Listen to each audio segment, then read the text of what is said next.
TOPLOBSTA Media. And everybody's just walking around, head in the clouds, I wanna wake up to a dead in the grave.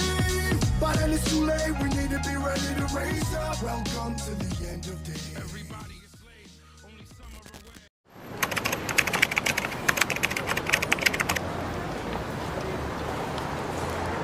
aware. He developed schizophrenia, like this really severe case of schizophrenia, and he got committed to a mental asylum. And so it's interesting because one of the things I kind of talk about in the video is, some people have speculated that schizophrenia is nothing more than just like a demonic possession. That's all it is. People with multiple personalities, it's like a demonic possession.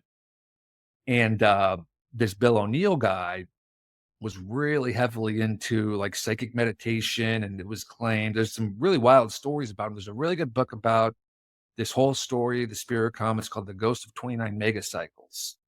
And this author, John 29 Fuller. Megacycles? Yeah.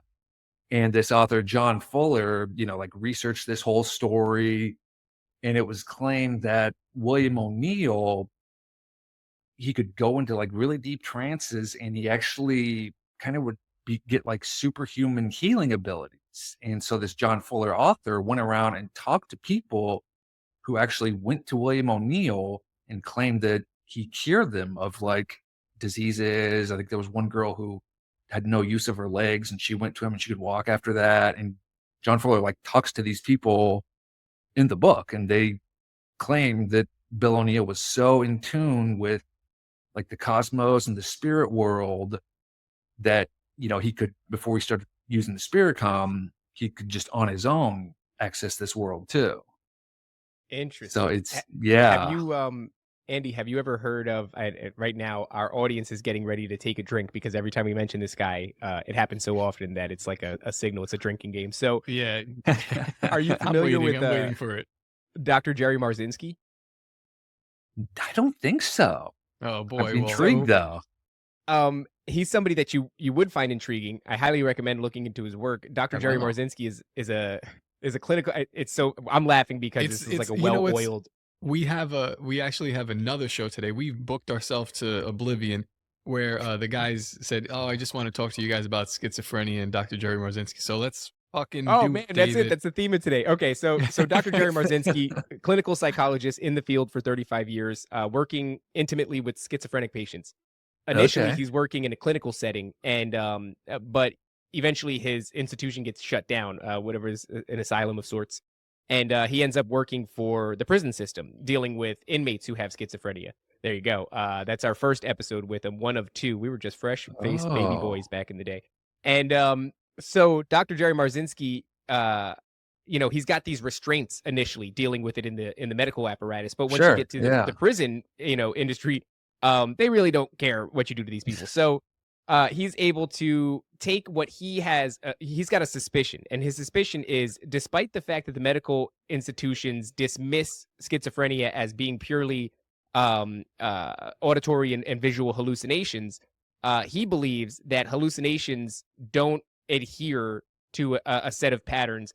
Never mind the set of patterns that he has deduced, which is 23 discernible patterns that these things will adhere to over and over again. He says that's not how a hallucination behaves. So he's got this idea, and then he gets into the prison environment, and he's allowed to now experiment and test his thesis. And so, long story short, what he ends up doing is asking questions like, "Can I speak to the voices?" And the patients would say things like, they're not pleased that you want to speak to them. They want to know why do you think it's okay for you to interfere with our way of life?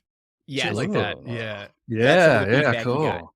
And what ends up happening is he has like one big event, and more or less what it is he's got a patient that he is now instructing to deal with these voices as if they are external to himself. So what he says to the patient is, I guess he's seen him multiple times and he's comfortable with him. So what he says to him is, he opens up an excerpt of a book. I forget the name of the author, and in that excerpt, it's just detailing the what if these were not hallucinations? What if these were actual entities talking to you in your head? Have you considered that? And he passes it over to the guy. The guy reads it, and then he like freezes up.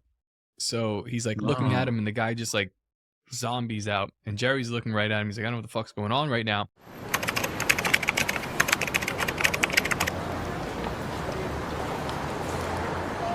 The greatest hypnotist on planet Earth is a oblong box in the corner of the room.